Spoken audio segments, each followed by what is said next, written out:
This episode of Film Feeder is brought to you by Entertainment Earth, the premier online shopping destination for all things pop culture. Stick around to hear more about the fantastic offer I have to help you begin building your collection today.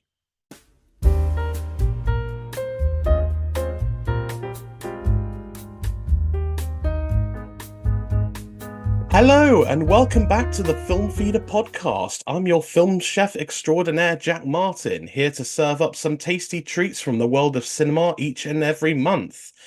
And the treat I've got in store for you this episode is a very new one. So new, in fact, that as of recording this episode, it hasn't even come out yet. But it's one that I just haven't been able to get out of my head since seeing it for the first time, I think like 9 months ago now, which is insane. Yeah, we saw it back in September or We did, something yeah. crazy like that. It's been a long time. And once you see it for yourself, you'll know why. We are, of course, talking about Hitman, which is the Mm. latest film from acclaimed filmmaker Richard Linklater. And it stars Glen Powell, Adria Arjona, Austin Emilio, Retta, and Sanjay Rao, among many others. And it's due out on Netflix from June the 7th with a limited theatrical window from May 24th. And the voice that you heard just now is one that I'm especially excited for because joining me in for this in-depth look at the film is someone that I've been quite a big fan of for a lot of years. Is one of the many reasons why I got into like reviewing films in the first place, and I'm now delighted to call him a personal friend. So it's Mr. Film Brain himself, Mathew Buck. Hi, Matthew. Ah, stop it, I'm blushing. Well, thank you very much for joining me. And how are you doing this fine day? I'm doing okay. I'm doing all right. I'm just looking forward to talking about this because this was one of my big favourites at the London Film Festival, and we kind of met up at this movie. Actually, I think this was the first time we bumped into each other in person. We So did, yeah. it has No, that significance as well. yeah, absolutely. It's this is one I mean I'd seen a couple of things earlier on that week because Hitman it was only showing during like the press screenings like in the couple of weeks leading up to the film festival, Mm. and Hitman was like the first one at like 8 or 9 or something ridiculous on the Wednesday, and yeah, I saw that you were there and I thought, oh wow, that's someone I actually recognize among a whole other bunch of journalists, and I just thought, you know what, off chance, worst case scenario, I'll probably choke, but yeah, I went up, said hi, and luckily you were very accommodating. We got to talking, and no, it's really cool. I'm a bit starstruck myself, honestly, because obviously some people may know you for your days on a channel that shall not be named. Yeah. And doing all sorts of projector episodes on current releases, and also a very good series called Bad Movie Beatdown, where you talk in depth about why a film doesn't exactly work, which I've always really admired. You always have a very in-depth look as to what makes a film work or not work. So I thought, what better person to talk about this film than you, because obviously we've got a lot to talk about, and yeah, why people should see it. Yeah, it is a really entertaining movie, and that was the thing that I really took out of it when I came out of the film was just how much of a big crowd pleaser it was. So it was with mixed feelings, I think, that many people discovered that it was picked up by Netflix, but we'll get into that a bit later. Yeah, no, there's so much to talk about. I mean, first of all, right off the bat, I mean, this movie is fantastic. I Mm, said in your podcast, because we talked about it on there a little bit. mm, This was honestly my favorite film that I saw out of the whole festival, and there are a lot of good ones, Poor Things, mm. The Holdovers, but this was the one I think I only gave like one of the only ones I gave like 5 full stars to, and this is a film that I mean, I love this kind of film anyway. This kind of like it goes through all sorts of different genres, and picks up different tones and everything, and it all comes together very well by a filmmaker who's really at the top of his game here, and of course, it's a fantastic leading vehicle for its stars. And Mm. that's just the tip of the iceberg when it comes to this film. It's also very smart with its themes and how it presents them, and just how it just uses all of that to create such a, like you said, a crowd-pleasing experience. And Mm. so I think best place to start off with, because again, this is going. A lot of people are probably going to be hearing or watching this before the film is even out. So we're going to do our best to not give as many spoilers, because obviously we want you to experience Yeah. them for yourselves. This is very much a movie that you need to kind of go in as cold into as you probably hope, I think, because I think if you came into this knowing where it goes overall, I think it might diminish some of the surprise.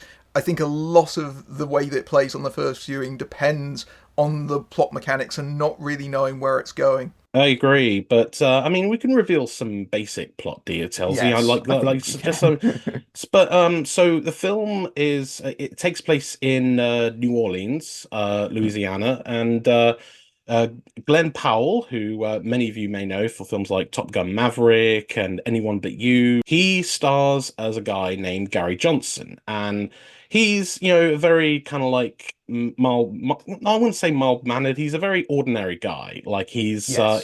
he's a philosophy professor at a local college. He lives a quiet life. He lives alone in an apartment. He's divorced, but still on good terms with his ex-wife, and he's even got a couple of cats named Id and Ego. That'll become important later on. But in his spare time, he does some work for the local police department, like some tech work, and he obviously helps out with some sting operations as well. But Mm. then it all kicks off when one cop who's played by Austin Emilio, he's kind of like suspended from the force. Yeah, Jasper. Yeah, Jasper, that's his name. Yes, Austin Emilio. And yeah, so he's usually the guy who goes in to like coerce people into accepting fake offers for hitmen and then promptly arrest them.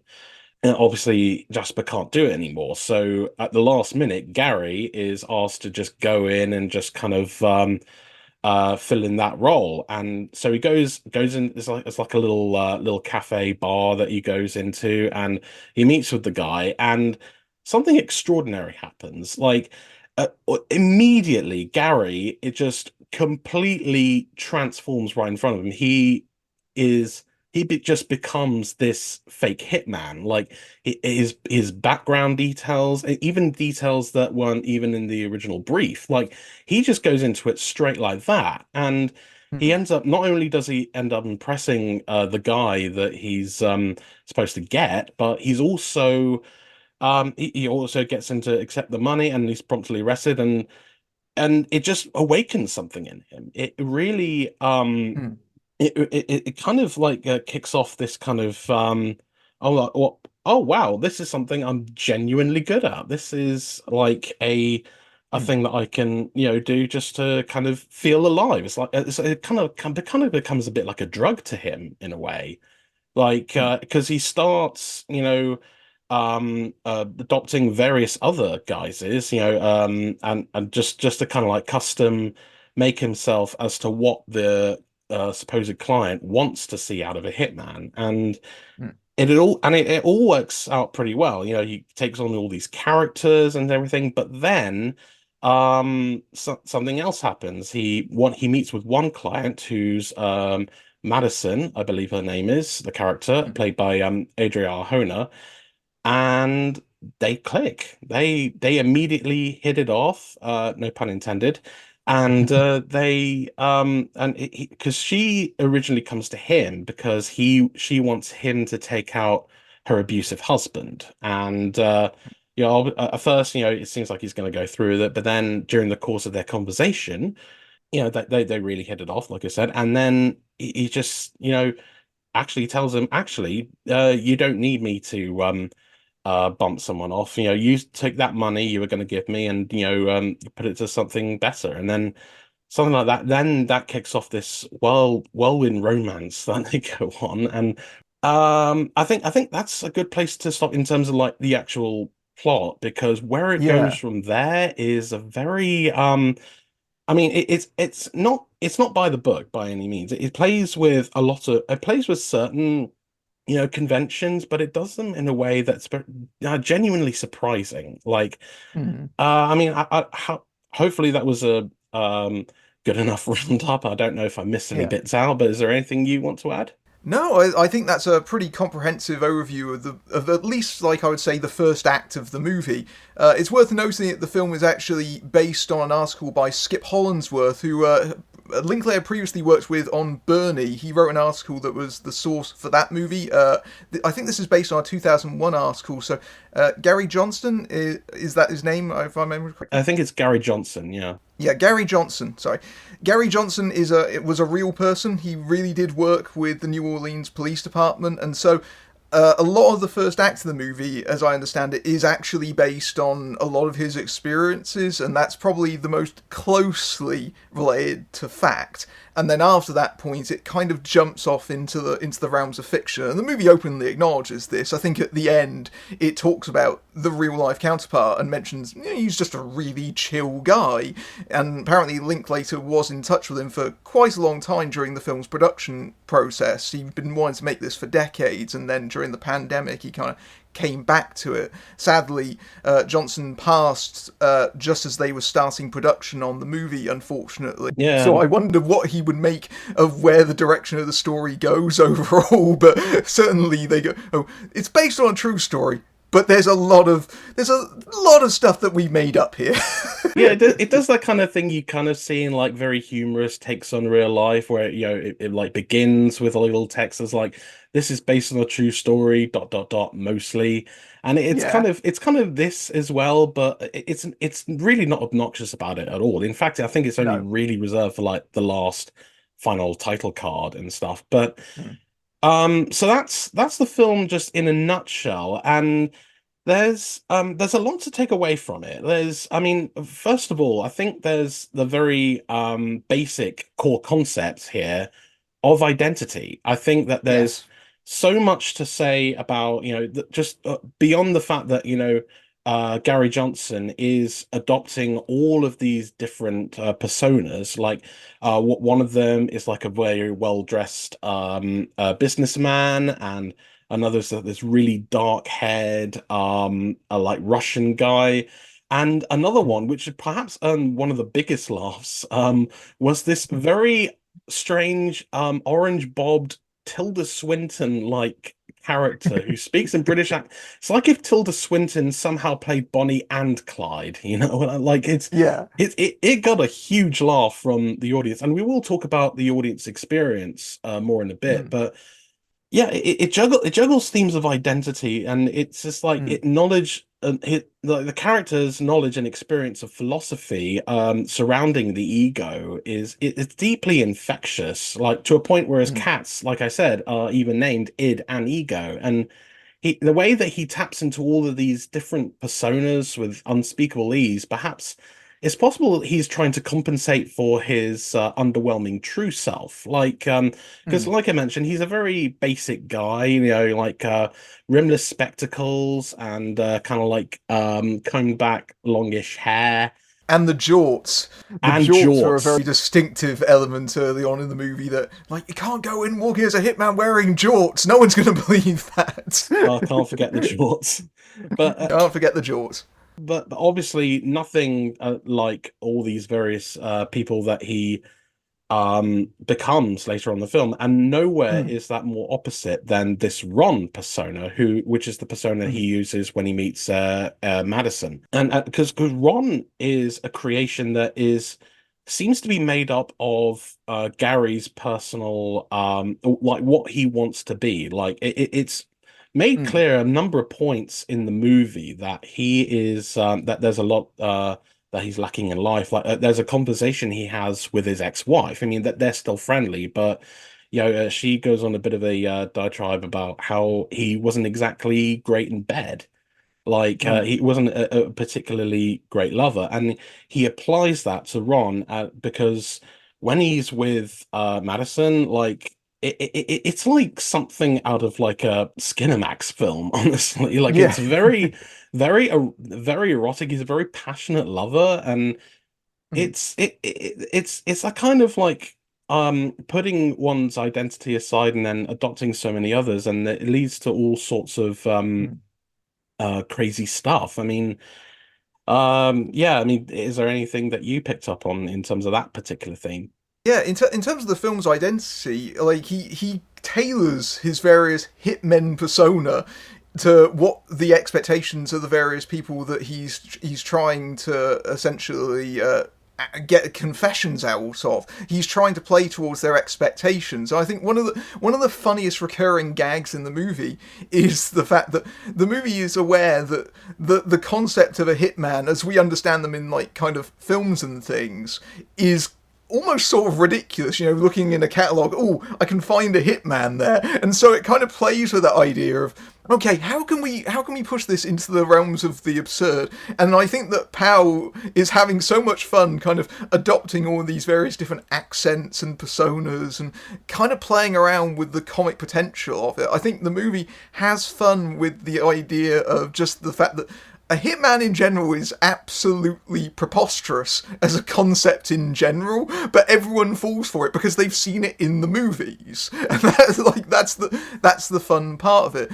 But as you said, he seems like quite a meek guy at the start of it. He's someone that you probably wouldn't look twice at. He just comes across as very average, but he knows how to reinvent himself, and over the course of the movie he's reinventing himself constantly. And I think in terms of identity, that's something that we all do to a certain degree. We all construct our own self-images, our own understandings based on how we perceive ourselves, how we believe that others perceive us.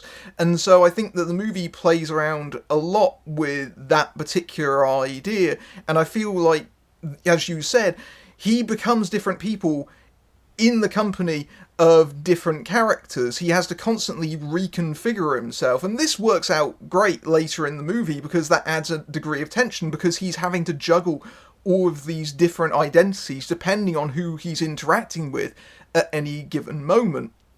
But as you said, you do get a definite difference between Gary and Ron, and over the course of the movie those two identities do start to blur, and you do start to see where Gary is taking something that he's learned as Ron and applying that to himself. And I think that if there is something to be said about the movie, it is about the idea of not just identity, but also in terms of the psychology of the main character, of maybe discovering that, oh, this maybe isn't actually true about myself. I can change that. I can reconfigure who I am. I can be this completely different person and have the confidence that I felt like I couldn't have before. You know, he completely changes the way he looks, completely changes the way he dresses, he drops the glasses in the wrong persona, and so that kind of mixing of the two identities also provides a lot of fun for Powell to play as a performer. But one of the interesting things about that is, you know, that because this isn't a film where he's like getting so lost in these like various amplified identities that he doesn't remember exactly who he is from the start. Mm. Like as soon as like some but trouble is a brewing, without giving any spoilers, like he pretty much immediately drops characters. I'm just like, nope, I'm out. You know, like Yeah. it's an interesting kind of way, because I mean you see a lot of films where, you know, like people who are quite meek at the beginning, they adopt new guises and kind of start to actually become that person, and they lose a sense of who they are, and you know, that usual kind of formula. But this one is interesting because it shows that he's self-aware to a point. Like he's Mm. he knows when to play it up as Ron or the Russian bad guy or whatnot, but he still remembers that he's just plain old Gary. And Yeah. I admire that, you know, it's not a film that's really about just kind of like deciding like what is it that, you know, I exactly am in this world. He knows, but he's just like, how can I apply that to just kind of like better not just my life, but potentially someone else's? And Mm. this is where obviously the crux of this central romance between him Mm. and Madison, which gets off to a great start, and then experiences some turbulence along the way. And I'm not just Yeah. saying that because Arjona at one point actually dresses up as a other pilot for a bit of like role play in a very steamy sequence, one of many. But yeah, I think there's a lot as to say as well. There's something about projecting masculinity onto all these sorts of Yes. things because Gary Johnson in the film anyway, he's just fine guy, nothing too extraordinary. But then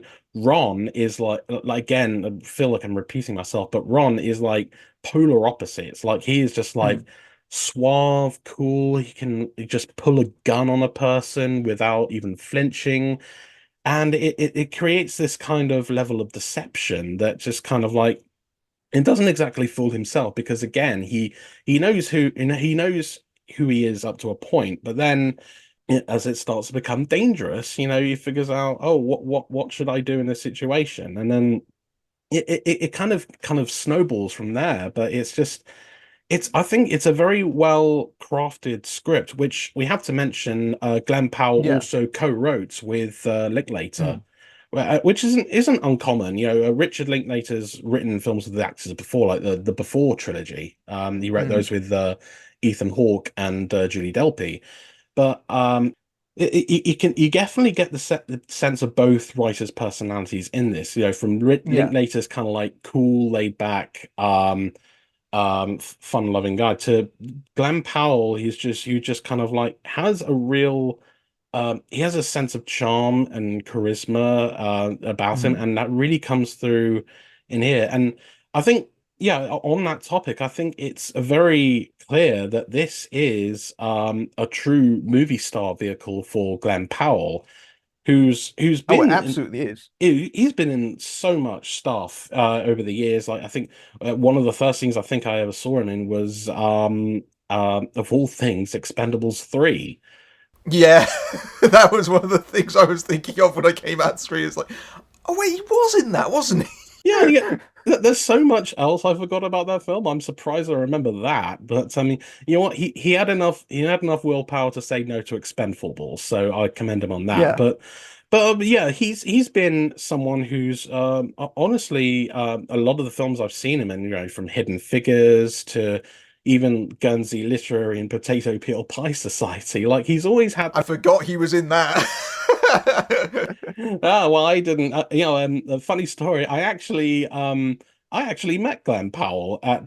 They did a Q&A screening for that film, Guernsey Lisa and Potato Oh, Peel no Pie kidding. Society, and they did it at the Curzon Mayfair in London. And yeah, it was quite a good panel. Like Mike Newell, the director, was there, and Lily James as well, Mm. and Glen Powell, who obviously wasn't as big then as he is now, but he Mm. was very, very charming on the panel. Like he referred to Lily James as Cinderella at one point, just to like laugh. I even got to say hi to him afterwards. I got a picture with him, which I'll put right here.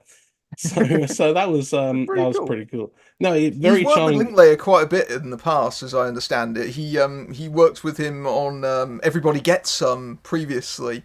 He way back in his like child star days, he was in Fast Food Nation as a teen, which I didn't realise. It's been so long since I saw that movie. But yeah, he recently popped up in the Apollo movie that he did for Netflix as well. So they've kind of been in each other's orbit, to excuse the pun, given that I just mentioned the Apollo. Yeah, But yeah. No, Yeah, this is. yeah, this is definitely a case where I think the movie plays to the strengths of its star. I think that Glen Powell has been someone that has been kind of circling some for quite some time now. You've mentioned how he's been sort of in these big projects, but he hasn't really come, as a like big star vehicle yet. But I think recently we've had both this and also Anyone But You, and Anyone But You I saw after this movie, so that was interesting because for most people it will be the reverse. And I think what is in common between both of these movies is that Powell is just such a likable presence on screen. You really get won over by his performances. I think in terms of his sort of masculinity and his identity, I feel like as a screen persona, Powell definitely has this very he's handsome, very conventionally handsome, but there is this kind of classical movie star edge about him. There's a real charm to his performance. And I think that's true in both of these movies, which are technically both rom-coms in their own way. They're both, kind of, you've got a male lead and a romantic female lead, kind of playing off of each other.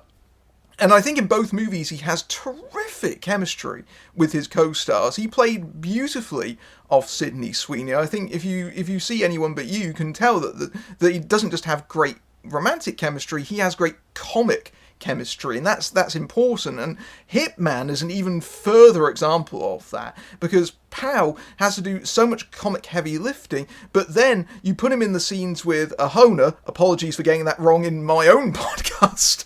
Oops. I'm sure they'll forgive you. Yeah. Anyway, so you put him in the scenes with a Hona, and they play off of each other beautifully, because they have not just the kind of romantic fire going on in their scenes, but also their scenes are just funny.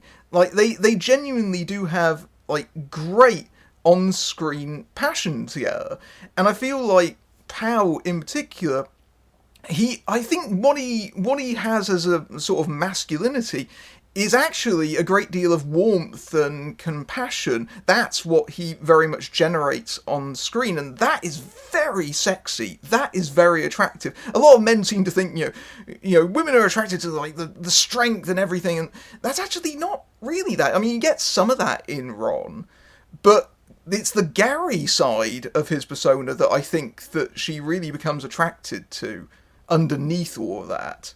Yeah, I think it's an interesting parallel because again, Ron is someone that, by all accounts, should be like the hunk that I wanna be with at the end. But like you said, the more that she gets to know the Gary side, that the more she realizes there is actually like a more compassionate person in there, someone who's definitely not the person that I met initially, but that there is someone who is there who is genuinely sweet and does kind of uh to genuinely care. Like one of the climactic scenes is him just all being all about trying to get someone out of a jam, and it's I mean we'll talk about it again later on, but it's one of the most euphoric moments in the movie because I mean, by all accounts, this is a couple that, has gotten together under false pretenses when you think about it. But Mm. the more that as it goes along, you get the sense that they're opening up to each other in ways that neither of them would have expected. Like that they are revealing things about themselves that don't fit the quote unquote masculine model. Like, I mean, because like you said, Glen Powell is a very handsome guy. Like Mm. he's got a great face. He's got a really good smile as well. Like I've always Yeah. noticed that about him. Like the way that he smiles is very charming, even when he's like smarmy as hell, like in Top Gun It's very Maverick. sincere and very open, isn't it? A lot Oh, of the time. definitely. Yeah, this is a guy like, oh yeah, I believe it when he's smiling like that. But I think here it's interesting because I mean all these personas in their way they are very different types of masculine energy. Like one of Mm. the ones that I mentioned forgot to mention anyway was this kind of like redneck persona where he's like dressed head to toe in like a bandana and a kind of like long hair, like real kind of like Floridian guy, like Mm. and is kind of like adopting these kind of like redneck macho kind of things. He's like very broy with his potential client, and it's and you can tell like there's a slight you can tell slightly underneath that he's not exactly comfortable with adopting all these very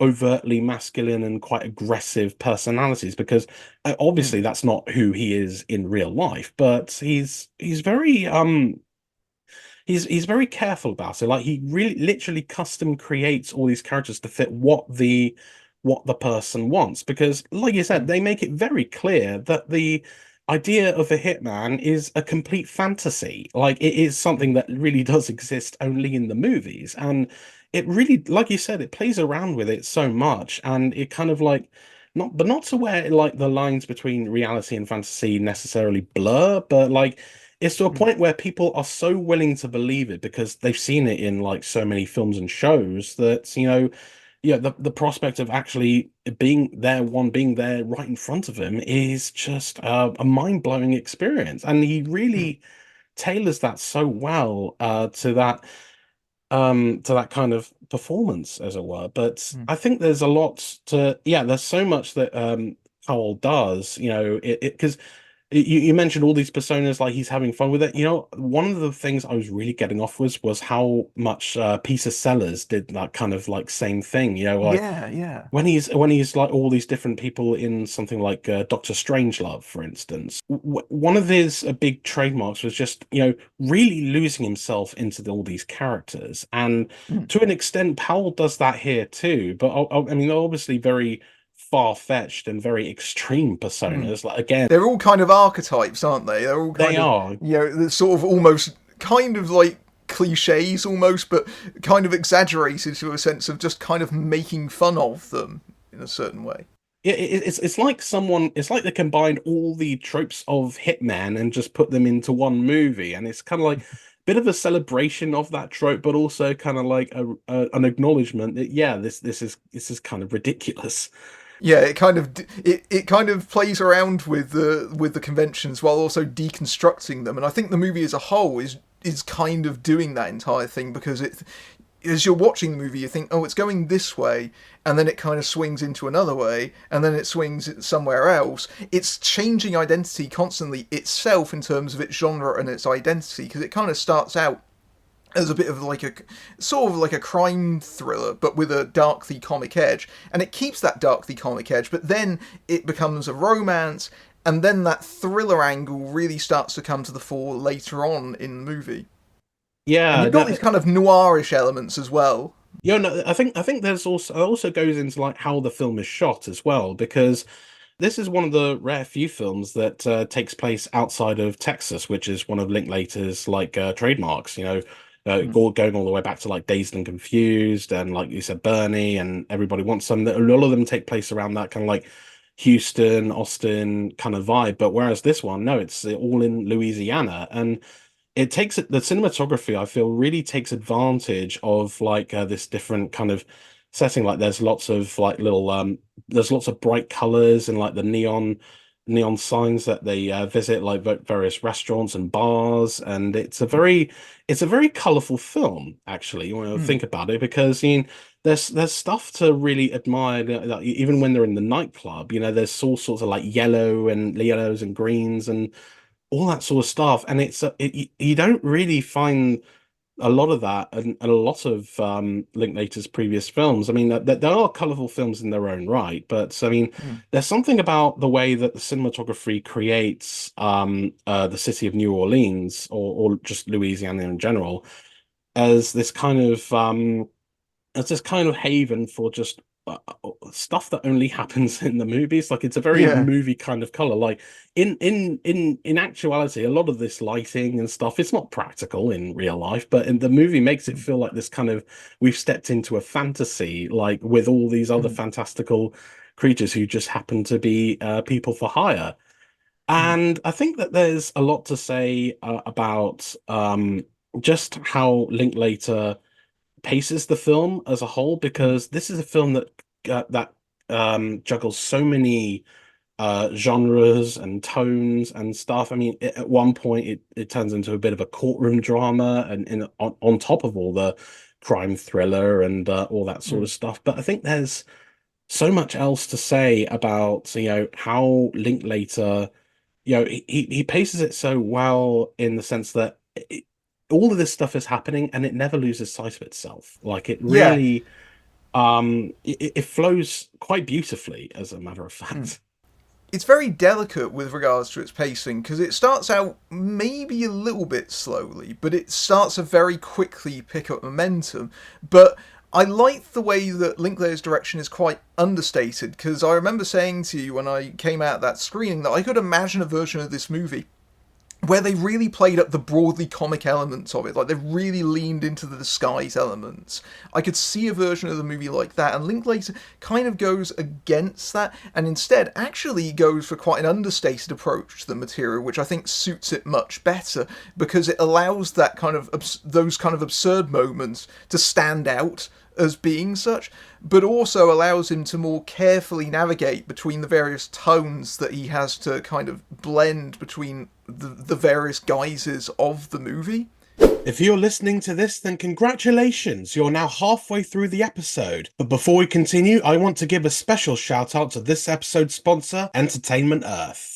If, like me, you're absolutely obsessed with all things pop culture and want to own some fun collectibles and memorabilia, then Entertainment Earth has you covered with thousands of action figures, Funko Pop figurines, prop replicas, and plenty more in stock from all sorts of popular franchises like Star Wars, Transformers, James Bond, and beyond. Being something of a Marvel fan myself, I'm particularly excited about the upcoming release of Deadpool and Wolverine, so imagine my delight when I found plenty of Deadpool toys and accessories to choose from at a reasonable price, including some newly released Funko Pops featuring both Deadpool and Wolverine in their costumes from the forthcoming movie, and I've linked to those particular items in the description if you're eager to complete your collection. As you can already tell, Entertainment Earth is an absolute treasure trove of pop culture goodness that ships all over the world, with a groundbreaking mint condition guarantee that ensures you're always receiving the best quality item, as well as a 90-day return policy that's completely hassle-free. What's more, if you go to ee.toys/filmfeeder, FILMFEEDR, link in the description, you can get 10% off all in-stock items, as well as free shipping, US only, for all orders over $79 until June 30th. So there's no better time to begin your risk-free shopping spree than right now. Once more, that's ee.toys/filmfeeder, FILMFEEDR, for 10% off all in-stock items. And thanks once again to Entertainment Earth for sponsoring this episode. Speaking of which, let's get back to the show. Yeah, no, I think it's you're right. Linklater definitely could have just make this an all-out comedy, kind of like something like School of Rock or even Bad News Bears, but he really chose to kind of play also a lot into the sexiness of the film. And I think that there is a very interesting way that it plays with that kind of eroticism in a way that's not gratuitous. It's not overplayed. Like, I mean, you see a lot of people creating a discourse around the sex scenes in cinema nowadays, and it's a bit iffy. I mean, some of it makes sense, some of it doesn't. But this is one of the few films I think will not have many people disagreeing on how it uses sex as like a kind of storytelling method. Like obviously it shows the development of the characters, but also, you know, it creates that sense of horniness, I guess, in a straight word, because this is quite a horny film when you think about it. Because I mean, the way that, you know, certain love scenes are shot, they're just very erotic in tone, and they're played beautifully by the actors, and of course shot very well. But there's something about it that really kind of gets you all hot and bothered, and it's a very strange thing to say about a film about a guy who just pretends to be a hitman. It's kind of like, wow, this is actually quite hot, you know, like it's kind of hot seeing these people together, and it's quite something. I think it's the ultimate compliment to the actors' performances and their chemistry that genuinely does come across in the movie, because it's such a pivotal part of the film, the entire romance angle between the two characters. It is a major driving force in the film's plot, so if we don't believe in their relationship, then that sinks the entire movie. And the great thing about Hitman is you watch both Ahona and Powell on screen and you completely buy into their relationship. They are great together. The point in comparison that I was thinking of while I was watching the movie was, of course, something like Out of Sight, which had that enormous chemistry between George Clooney and Jennifer Lopez all throughout the entire movie. And that, I mean, it's especially striking because that film doesn't have a overt sex scene in the way that Hitman does. It kind of more is about the kind of foreplay between the characters. Whereas this, I do think that there is an evolution in terms of, you know, his identity both as a lover and also as a person. I think that she brings out different qualities from him, And I do think that is very, very sexy in its own way. And I'm aware that, film critics talking about, sex scenes in films and, oh, this film is gets you really hot under the collar. It can be a little bit cringe. Because, I don't really think of myself in that sort of way. But it is genuinely what I felt during the screening. I was like, wow, these two, they're going to burn up the screen. It really is electrifying. It's insane how well they go together. Like, again, it is just a testament to how well they work off of each other. Like in that first scene where they're meeting in that diner, like they are just kind of like firing on all cylinders. Like it's quite something. And yeah, absolutely, Out of Sight is a great comparison because I mean, obviously, when you think of that movie, you just think of, or it is a very intimate film, and so is this in a way. And this is it really kind of grasps the fact that these two have such a connection, and they show it through all these very intimate scenes. They even indulge in a bit of role play, like I said, mentioned the pilot captain scene, which is quite erotic in its own terms, and it's yeah, I think it's just these two very beautiful people just coming together and not, like you said, not only being sexy together, but also being genuine together, like being funny. They're quite sweet together until things take a turn. I think that's the Linklater edge when you think Mm. about it, because a lot of Linklater's movies, you could almost describe them as being kind of like hangout movies. And I Hmm. think I was watching a Q&A with Richard Linklater, and he was talking about, like, I wanted to make this comic thriller, and then I got them into a dialogue scene, and they're just funny together. I'm like, shit, I've made a hangout movie again. But that's the quality that works about it, I think, is that I think what Linklater's great at as a director, when he gets the right material, is that he does create characters that you do genuinely want to see a connection with, that you recognise in yourselves. And I think he has a great quality for kind of creating these chemistry between actors. I mean, you think about the Before trilogy and what's going on between Ethan Hawke and Julie Delpy.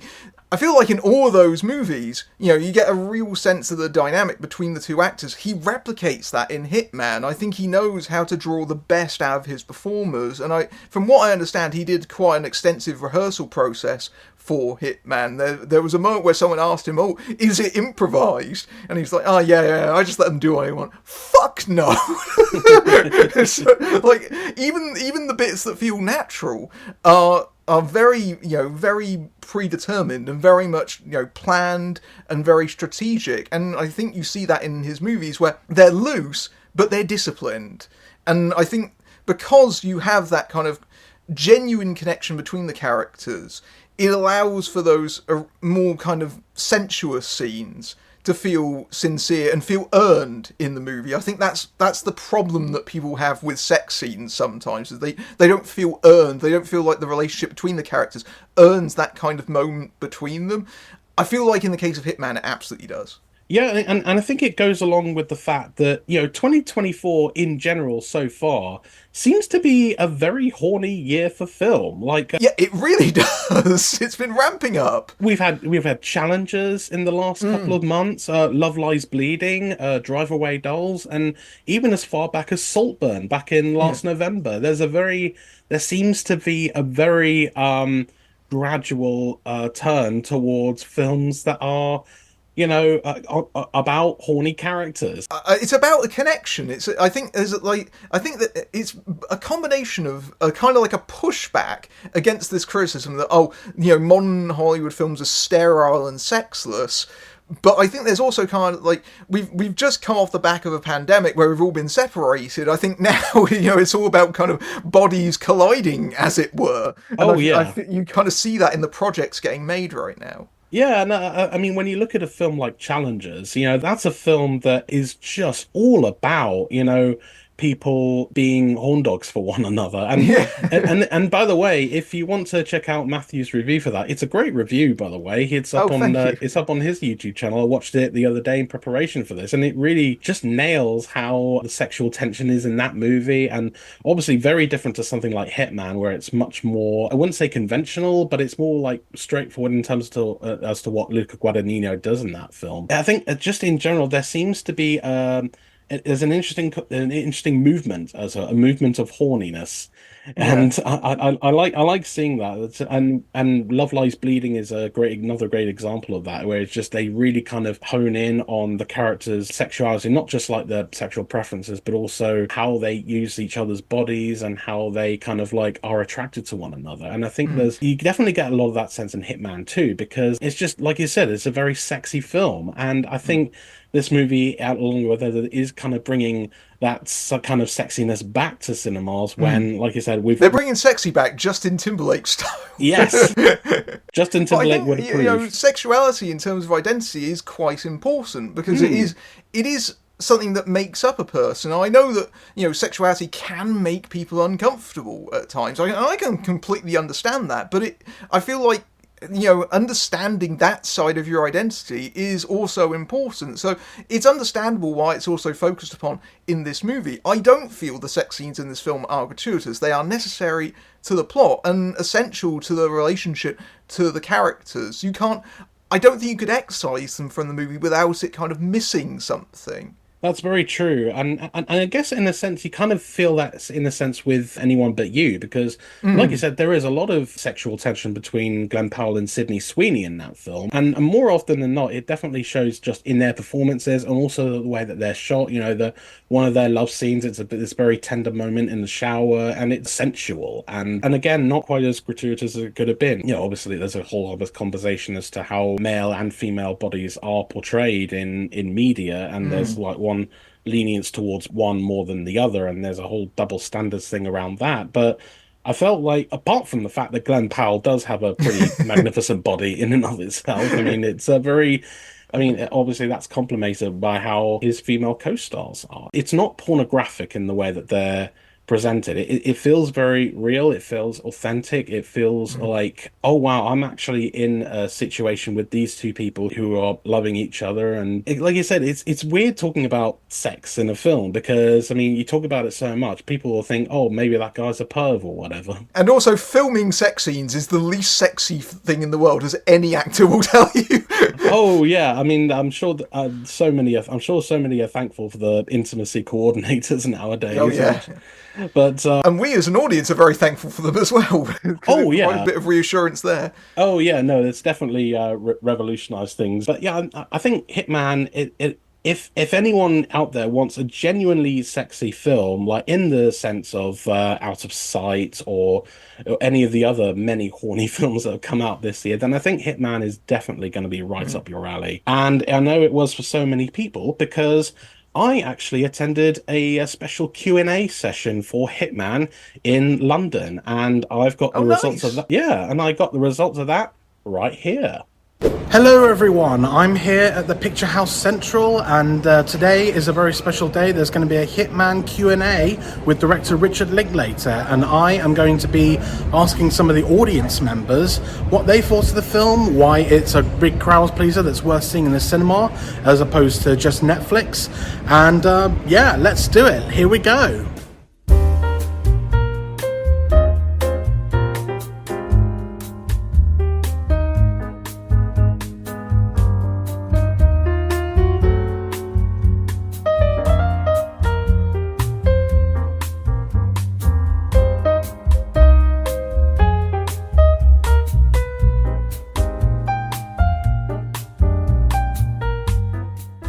I am now sat for Hitman.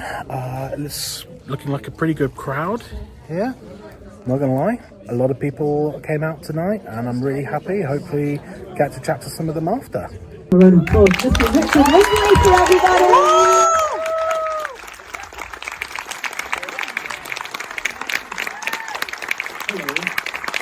You've known Glenn for a long time, but did you know, because I think it might be, I from doing research for this, didn't know that he has been writing for a long time. It's that thing where nothing's really been made yet and stuff. And was this something that you knew, and when he reached out to you on I that? think a surprisingly high number of actors or anyone near the film industry. I mean, just everybody's writing a script. You're storytellers. Everybody wants to tell stories.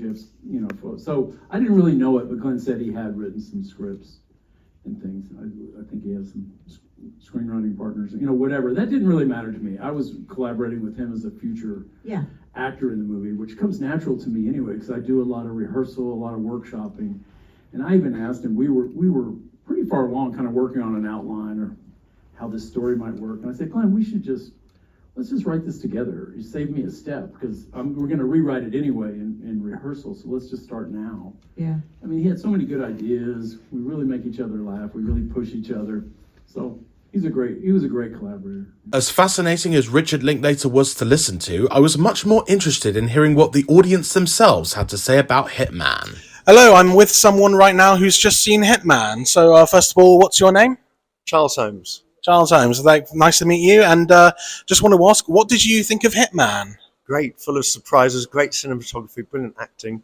It's one of the better movies I've seen in a long time. Oh, that's really good. And would you say you preferred seeing it in a cinema with an audience rather than at home on Netflix? That sort of film, I'd be indifferent. Yeah? Indifferent, yeah. Okay. And finally, why do you think people should see Hitman on whatever screen possible? Full of twists and surprises, and I like cinematography, as I said. And the acting and the characters were very likable. And I'm here now with, what is your name? Tim. All right, great to meet you, Tim. First of all, what did you think of Hitman? It was dark and gripping, and it was a really good film. It was brilliantly executed. I couldn't have said it better myself. And did you enjoy seeing it with an audience in a cinema as opposed to at home on Netflix? Funny, when at the beginning it popped up and said Netflix presents, you initially think, oh, I could have just waited a few months and seen this. But there's something I think we've lost in the kind of post-COVID world where we don't come to the cinema enough. And there's something all-encompassing about coming to the cinema that it gives you that level of immersion and escapism that you don't get at home. So it's great to be in the cinema. That's great. And one final question, why do you think people should see Hitman on whatever screen possible? Because it is a film which twists and turns and delights in a kind of darkly comedic fashion, and it's really well done. It's a properly enjoyable escapist film. All right, so I'm here now with, sorry, what's your name? I'm Mark. I'm Mark Colby, yeah? Mark Colby, nice to meet you. So what did you think of Hitman? Absolutely loved it. I thought it was brilliant. I can expand. I don't know where to begin to expand on that, right? Totally engrossing, drew me in. Yeah. Then wasn't quite sure what direction it was going to go. She was very attractive, which kind of pulled me in, I'm afraid, or not. I was just saying to my friend John that he reminded me a little bit of William Hurt, the lead guy. There was something about him that was a bit like William Hurt. But I absolutely loved it. I would thoroughly recommend it to anybody. Yeah. Oh, that's fantastic. And did you enjoy seeing it with an audience in a cinema as opposed to at home on Netflix? Most definitely. Absolutely. I did notice when the end came up and I kind of went, oh, okay, it's on Netflix, but I much prefer to come to the cinema to watch a film than to watch it at home on TV. Yeah. And finally, why do you think people should see Hitman on whatever screen possible? I think it's just an excellent film. I like the director. I think he's done some great work over the years, right? Without sounding too pretentious. But it's kind of got everything, really. It's intelligent, it's engaging, it's thoughtful, at the same time being great fun. Yeah. All right, so I am here with Veronique. Hi, Veronique. How are you? I'm good, thank you. Okay, so first of all, what are your thoughts on Hitman? Did you like it? Did you dislike it? What? No, I loved it. I thought it was really entertaining and fun to watch. Very different Richard Linklater. No, that would have been my question to him if he'd done a Q&A, but why he's sort of gone in the comedy direction and after the great dramas that he's written, so that's why I came tonight. Of course. And did you enjoy seeing it in the cinema with an audience as opposed to watching it at home on Netflix? Yeah, no, I did, and I because I'm a member of Picture House Central, and I support people going to the cinema, and I think to have the opportunity to see a great director like that is and that's you've got to come really. So come and see the cinema, come and see the film. And finally, why should people see Hitman on any screen? Well, I didn't know it was based on a true story. I don't know if that's bad or not, but I didn't know. So, it was such a feel good at the end that I just thought, it intrigued me because I did pick up on all the genres that he was kind of referring to, and there was a lot of reference to other films. Raiders of the Lost Ark, that moment where she kisses him all over them. I thought, those were some really, really nice moments, and I picked up on the references, so I enjoyed that. So, hello, I'm here with, what's your name? Corey. Corey, nice to meet you. So, what did you think of Hitman? I thought it was amazing. I thought it was really, really amazing. I loved the cinematography. I loved the script. The script was so good. The acting was so good. And do you know what? It's great when you watch a film and you can just sit in it. Do you know what I mean? Mm-hmm. And it was so enjoyable. I didn't want it to end. So when it reached that final act, and I don't want to spoil the film, but when it reached that final act, I wanted to just keep watching and see where it went next because I really liked the characters. I was really invested in their relationship. So yeah, it was a really fantastic film. And did you enjoy watching it with an audience in a cinema rather than at home on Netflix? Yeah, definitely enjoyed watching it in the cinema. I mean, we had a really great crowd in that cinema. It was fully packed, and there were some big laughers. So that really carries it. When there's other people laughing, then you can kind of release and laugh with them. So the comedy bits land a lot better as well. So I think there was a couple of things. If I was watching that at home on my own on Netflix, I don't think some of the jokes would have hit me as well as they did watching with an audience. And finally, why should people see Hitman on any screen, big or small? Why should people see Hitman? Do you know what? It's a really fun film, but it's also a really sexy film, and it really reminds me of a lot of films that they don't make anymore. And I think some of the things about this affair going on, films, I think modern films are quite scared to do that. So to sit in it and to sit in this love that's blossoming, and it was really fun to watch, really exciting. So and I really empathise with the characters, and I think it's something that once the film starts, if you watch it on Netflix at home, you can hit pause and you can get distracted by things. But to sit in it in the cinema and just be along for the whole ride was, I think, the optimum way to watch it and experience it. Couldn't have said it better myself. Thank you so much. My pleasure. Well, as you can see, I'm no longer at Picture House Central. Everything was in such a rush afterwards. I had to get to the train station to get the last train back home, and in fact I think it's just about to move off now. But that was it, and I think a lot of interesting opinions. Everyone seemed to like it, and I think it's obviously a great crowd pleaser that everyone should see. But for now, back to the show. So, as you can see, a lot of people really enjoyed Hitman. Hopefully they thought some of the same things as well. And I think that really kind of comes down to how much this film really is a massive crowd pleaser.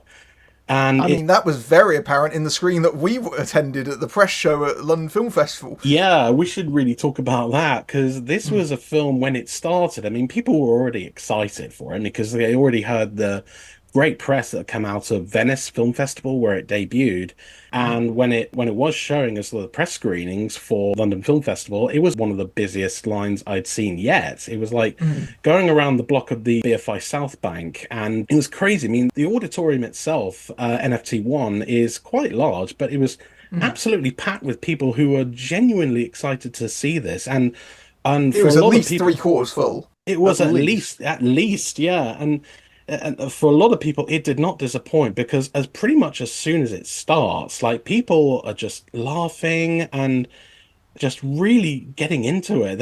There's the moment where, like I said, the ex-wife drops the fact that he wasn't exactly good in bed, and that was met with like a audible ooh. It's like it's a sitcom audience all of a sudden, and it made the experience so much better. And there's a lot of they were really into it. And one scene in particular, again, don't want to get into spoilers because it happens quite later on, but there is a scene that involves a lot of projection, I guess. There's a lot of stuff that's unsaid, and it's how they kind of work around certain things and how certain things come out. But when that scene ended, the entire auditorium burst into applause. And this was a press show. This was a press show. This rarely happened. Aside from something like Godzilla X Kong or something, this does not happen at a press showing at a major film festival. It was odd. Like all the other ones that either of us were at, they didn't not have as much audience reaction like that. It was astounding. The scene you're talking about, and I'm being very careful with it because it's such a pivotal scene in the movie, but it requires that kind of juggling of so many different things. Like he's juggling different identities and different personas in that moment, and the way he's kind of navigating through that situation. It's so beautifully played because on the one hand you've got the tension of the plot in that moment of what's actually happening, but you've also got this kind of comic tension because of the fact that he's working his way through this situation, and the two kind of intertwine beautifully in this kind of it becomes a dance to itself in a sort of way. And it's as I said, Linklater very carefully choreographed the sequence. He said that he worked on it for ages and ages and ages, rehearsed it over and over again until it worked. You can clearly tell that in the movie just because it is so just well designed in its execution. You just can't help but applaud. You just can't help but stand up and sort of cheer for what's happening on screen. Yeah, because by that point you're so invested in these characters and their relationship with one another that you really do want them to end up being all right in the end. And it's like I said, it's such a beautifully done moment. I mean, there was one moment, I think Adria Arjona, she kind of like says something about someone, and Gary has this great little reaction. Like it's like a little smirk, like a self-satisfied smirk, but he's just kind of got to keep it together. That moment was absolutely beautiful, and it brought the house down. Like again, just how Glen Powell is so in control of that scene, even when it's kind of played for kind of almost screwball laughs. And it's such a beautifully timed moment, and I'm really hoping that people do get to have that experience when they see it. But unfortunately, the vast majority of people, maybe even those listening right now, the only way they will see it is on Netflix, because as soon as it debuted, I believe at Toronto, Netflix bagged it for like 20 million for a distribution deal. And yeah, that's huge. It was the biggest not only of that festival, but just the entire festival, even that year. This was a massive gain for Netflix. And I remember when that news broke, and a lot of fellow critics and stuff, the overall sense I got was dismay. Because, I mean, as we all know, Netflix has a history of having a very streaming-based distribution style. Most of their stuff goes onto their service, but for some of the bigger titles, like some of their like Oscar contenders or like other big blockbuster ones, they only get a very limited theatrical run, like only like a week or two up to its streaming release. And I feel a lot of people reacted quite negatively to the news that Netflix had picked up Hitman, because like you said, this is a film that deserves to be seen with the crowd. In fact, we experienced this for ourselves at that showing. It's a proven crowd pleaser, and the fact that crowds won't actually get to see it can be quite upsetting, honestly, because it's a film that deserves its time on the big screen more than some of the actual films that get cinema releases. I feel very split about Netflix in terms of, in the one hand, because Netflix has managed to carve out this niche for themselves as being this streamer. People when they think of streaming, they think of Netflix. So in that way, a lot of people have Netflix, and a movie that is on Netflix is guaranteed to be seen, almost certainly, especially if it's one of their bigger titles. It is definitely something that people will get round to seeing, and I think we are seeing that to a certain extent, where movies might not have this huge life theatrically, but they find their proper life on streaming. I mean, we mentioned something like Saltburn or Challengers. MGM did a very conventional theatrical campaign for those movies, but I'd imagine they have found their audiences on Prime Video. The problem is, though, that at least those movies actually had a chance in theatres. At least they might not have found their audience immediately, but I think certainly the theatrical campaigns definitely aided in those movies finding the audience online. They helped build a lot of anticipation, because we also have to understand that, cinema can be quite expensive depending on where you live, so I can understand why people are a bit choosy on what they decide to go and see. But even so, the fact is, we were both in a screening where Hitman went down like absolute gangbusters. Like, everyone in the screening immediately went, that film should be playing to a massive crowd, and it should be something that finds an audience. And I'm certain it would find an audience, because Anyone But You, the other Glen Powell movie, did fantastically theatrically. And that was where Sony decided to put it in cinemas at Christmas, and then just let it run. Just let it run.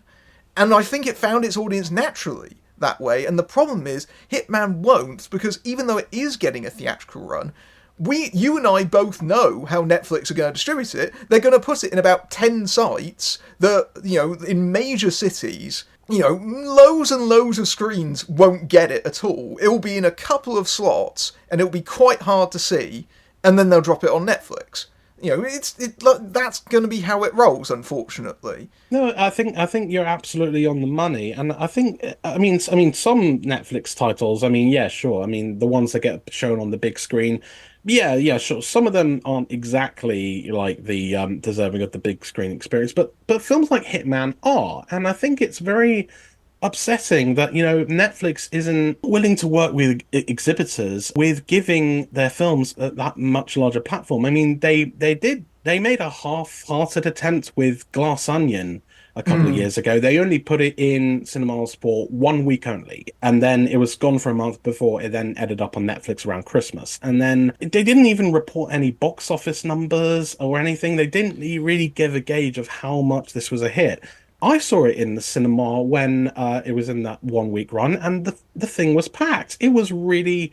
A lot of people had really gone out of their way to actually go and see something like that. And it didn't play in my area. My area has 3 cinemas in it. If I had to go and see Glass Onion in a screening, although I did I went to the Bristol Watershed to see it when it was in its London Film Festival run. But if I saw it in its actual Netflix release, I'd have to take a train to bloomin' Hemel Hempstead. or in my case, go up straight to one of the Curzons in London, or even a showcase or something nearby.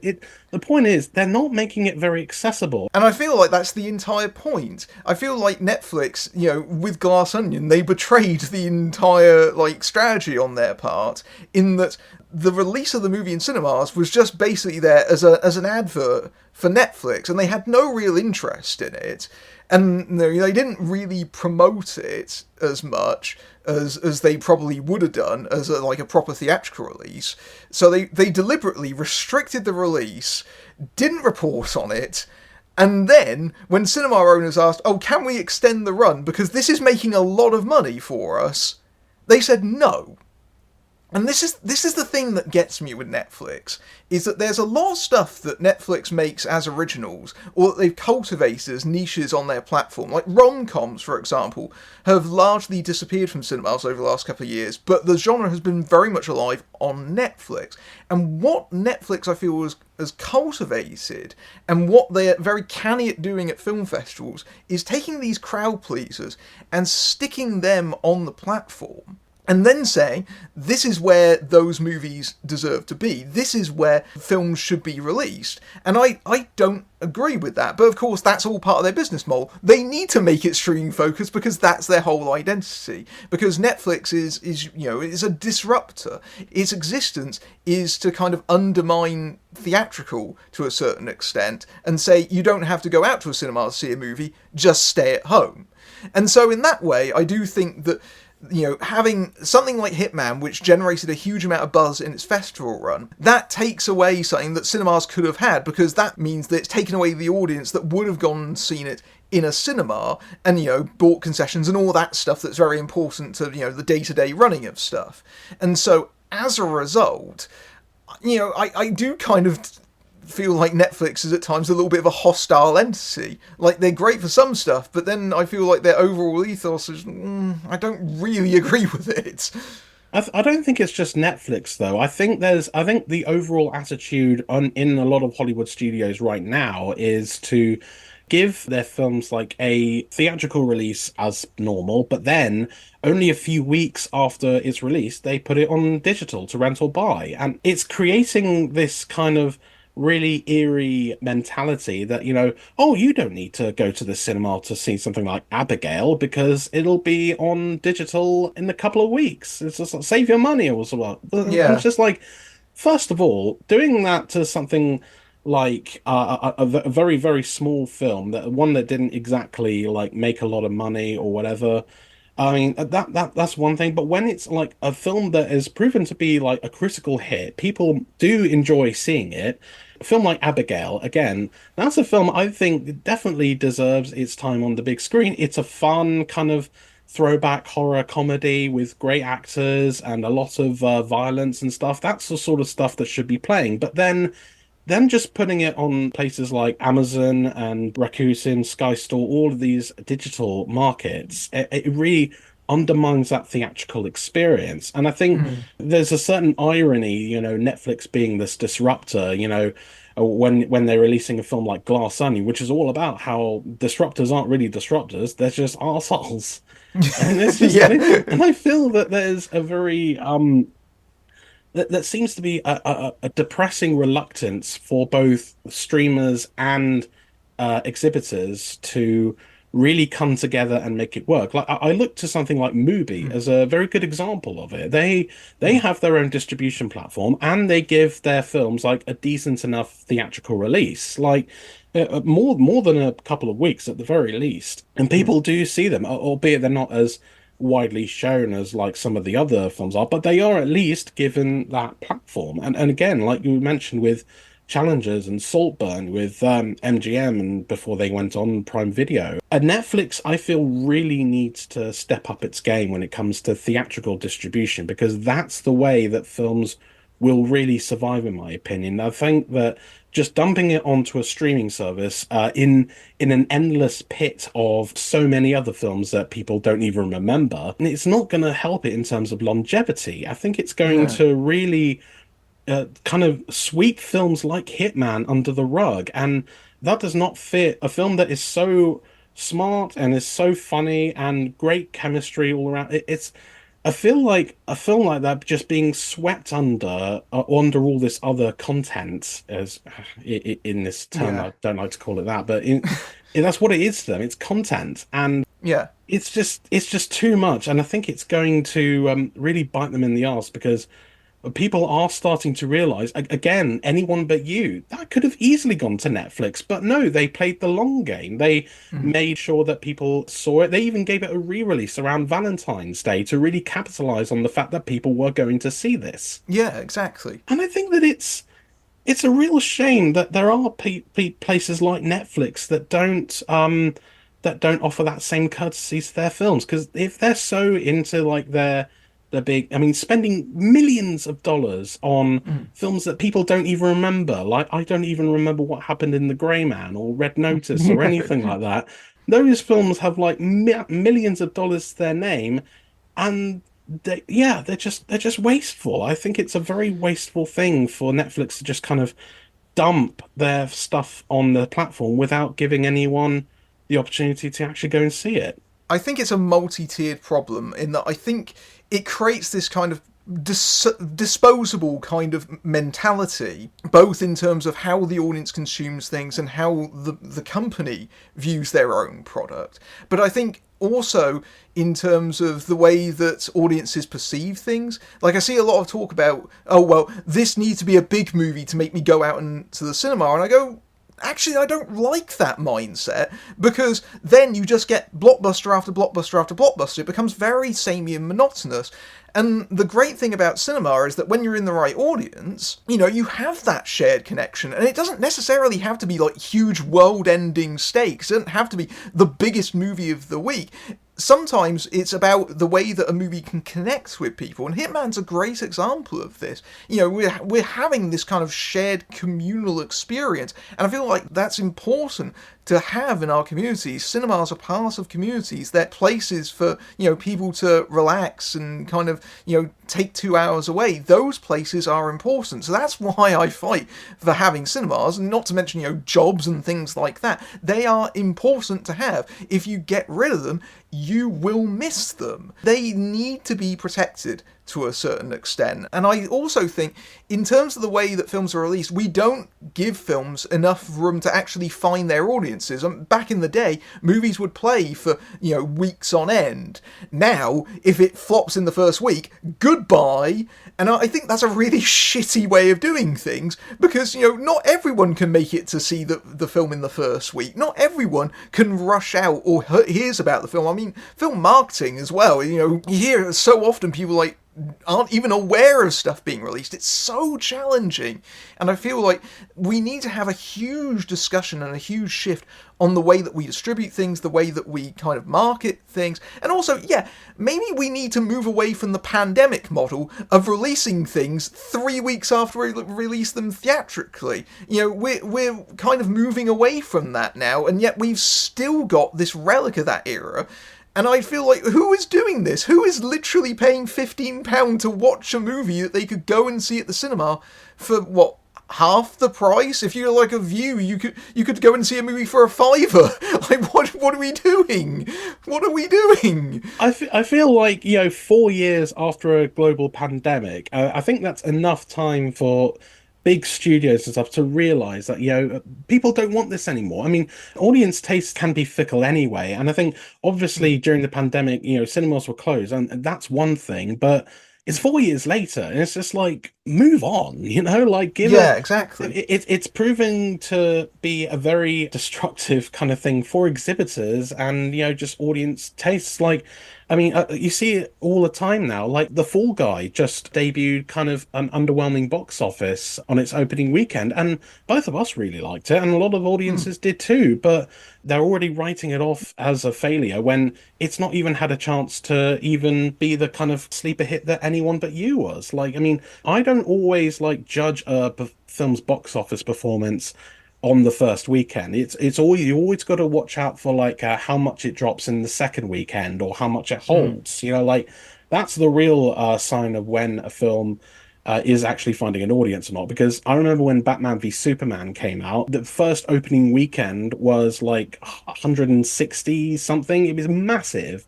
But then you look at the second weekend and there's like a 60, 50, yeah, absolute drop. Yeah, like it had no competition in its second weekend. What was it? God's Not Dead 2?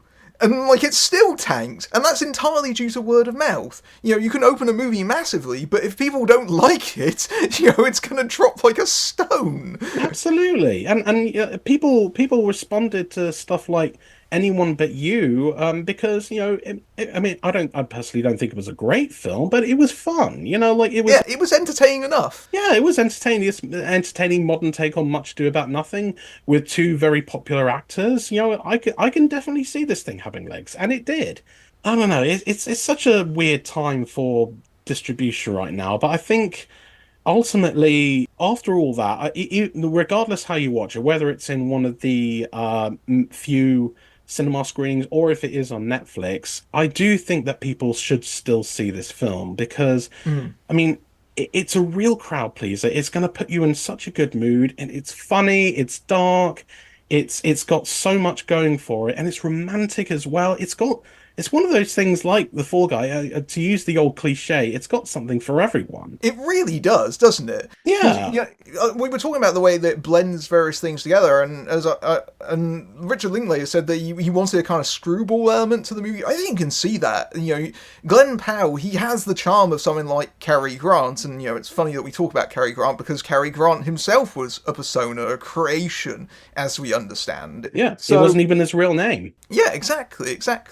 But, you know, you think of Cary Grant, you think, you know, the intelligence and the wit. You see that in something like like Hitman, but also you got kind of elements of sort of Coen brothers in there as well.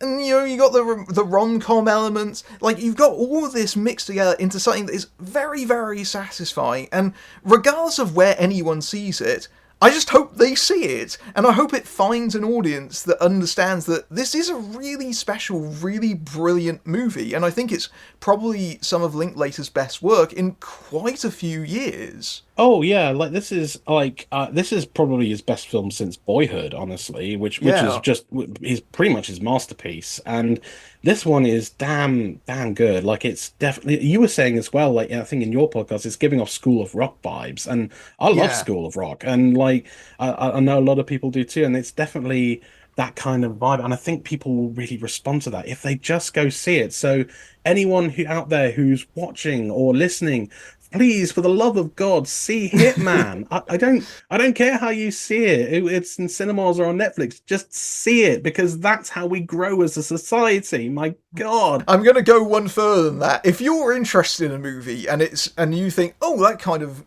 you know, speaks to me a little bit, go out and see it theatrically. Support cinemas.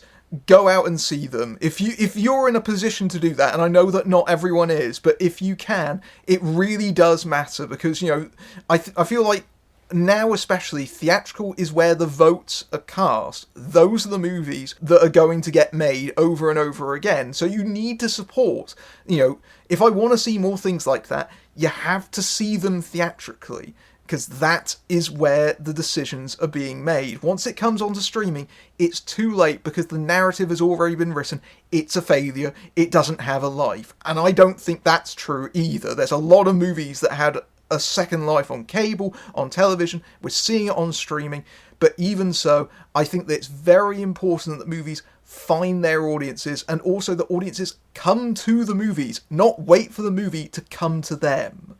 That's a pretty good way to put it. I couldn't have put it better myself. So if you can see it theatrically, please do. You know what? I think that's a pretty damn good place to end this conversation. So, yeah, Matthew. I'm going to get off the soapbox. No, it's a good soapbox again. Oh well, this has been really fun. I really enjoy talking with you, Matt, and thank you so much for coming on. And where can all the wonderful people listening or watching find you on social media? You can find me on YouTube at FilmBrain. Just go to youtube.com at FilmBrain. You'll go right to my channel. I've got Twitter, got a Facebook. I'm on pretty much all the social media platforms, but I'm not going to list them all here. I'm just going to say, go Linktree FilmBrain. You'll find all the various avenues and ways to support me. Every little bit helps. It's really appreciated, and thank you for having me on, Jack. It really has been a pleasure. Yeah, well, absolutely, and obviously hope to have you back in the future. But thank you very much, everyone. I'll see you next time. Take care, everyone. Hey, you've made it to the end of the episode. Thank you so much for sticking around. Please like and subscribe on whichever platform you may be listening on. Make sure that you're following Film Feeder on all our social media channels, the links and handles to which are all listed in the episode description. And do consider becoming a paid patron at patreon.com/filmfeeder for as little as $4 a month. Finally, don't forget to visit the Film Feeder website at filmfeeder.co.uk, where every week I post written reviews and handy movie menu roundups of all the newest releases coming to cinemas, streaming and on demand here in the UK. Until next time, I'm Jack Martin, your film chef extraordinaire, whetting your appetite for film each and every month. Bye for now.